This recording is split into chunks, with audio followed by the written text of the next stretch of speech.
Hello friends, welcome to CS Tunes. In our last video, we have discussed about deterministic finite automata, that is DFA. We have seen that why it is called deterministic and why it is called finite. Then we have learned the mathematical representation of the deterministic finite automata. After that, we have discussed the transition function and the three ways in which our transition function can be represented. So we have checked that a transition function can be represented using a graph, a table, or a transition function itself. So now in this video, we are going to discuss that how a DFA, that is our deterministic finite automata, can be represented graphically. So in case you are not clear about the mathematical definition, you are not clear why DFA is required, what is the DFA and what are its usage and how it is represented mathematically, you can go back and watch our video on introduction to deterministic finite automata. Now let's define the different representations that we are going to use for the graphical representation of a DFA. So in a DFA, we are going to use different states. So different states are represented using the vertices. So the vertices of the graph represents the states. And the states can be labeled as anything. For example, you can label them as Q1, Q0, Q0, Q1, Q2, Q3, so on. You can also label them as A, B, C, D. You can label them as X, Y, Z or 1, 2, 3, 4. So whatever the representation you want, you can label your states in the same manner. But to represent the state, vertices are used. Now, if we talk about the second tuple, that was our summation. So summation is the set of inputs. So inputs are shown in the form of the arcs, or you can say in the form of the edges. So whenever our arcs are taken from the current state to the next state and it is labeled with the input symbol. So this is our current state. We are currently on the state Q0 and if we read our input symbol A, we will move to a state Q1. So arcs labeled with the input alphabet show the transition. Now this is known as our transition. So in case you remember in our last video, we have checked that delta can be represented in the form of a state diagram and delta is a mapping which tells us capital Q into summation is equal to capital Q. That means currently we are on the state Q0 and we are reading some input symbol from the set of inputs, that is summation. So we are reading a input symbol A and we are moving to a new state that is taken from the set of states capital Q. So in our case, the new state is Q1. So this is the way in which we can represent the inputs on the arcs. Now, the initial state, that is our initial state, if we are representing initial state as Q0, so the initial state is denoted by an empty single incoming arc. So, in this you can see that there is an incoming arc, but it doesn't have any label. So, there will be no input provided. No input means we are just telling that it is our initial state. From here, our machine is going to start its processing.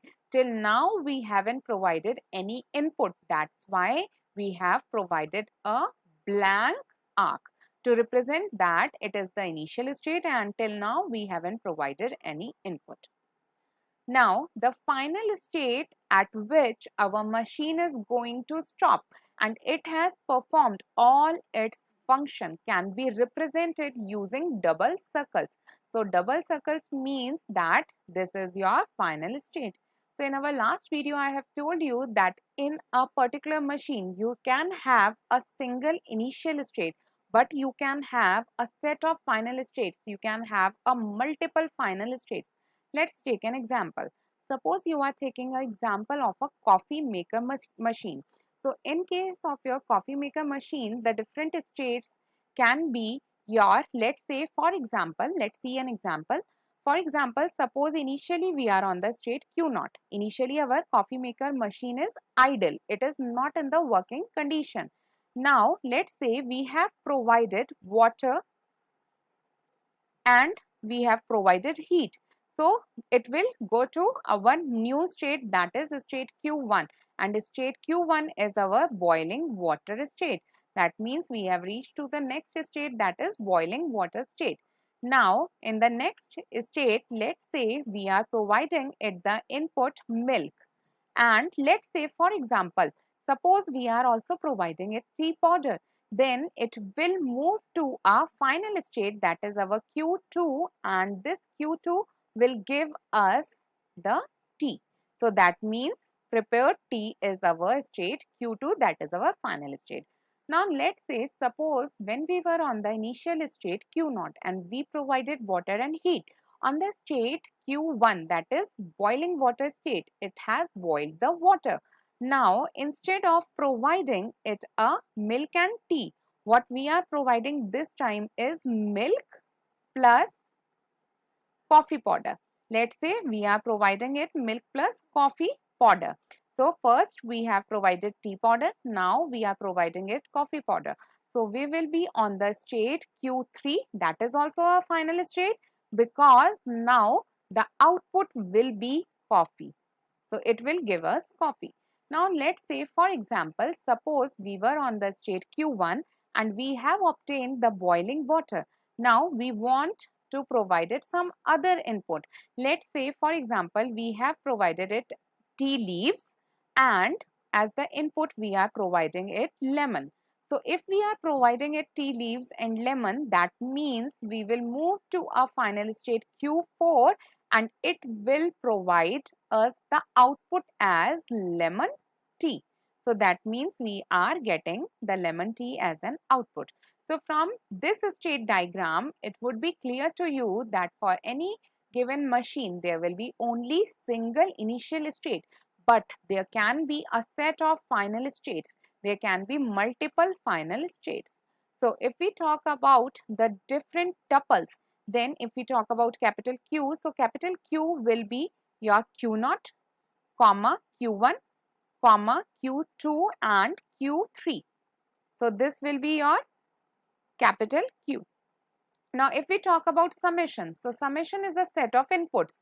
So if we talk about input, the input will be water, heat, milk, tea powder, milk, then coffee powder. So milk will be taken only once because don't want to it is not required to repeat any element in the set. So milk, then tea powder, then coffee powder. After that, the tea leaves and lemon. So these are the input symbols. So you can provide the input as the set summation. Now if we talk about the initial state, so in our case Q0 is equal to Q0. But if we talk about the final state F, so F is a set of states in which there are three states. Your three states are Q2, comma, Q3, comma, Q4. So you have three final states in this particular machine. Now one thing which you must know is that for any particular DFA, if you are not representing all the 5 tuples, that means your DFA is not complete. You haven't explained it properly. So in this example, we have used the graphical representation to represent our delta. You can represent the delta in the form of a table or in the form of a function.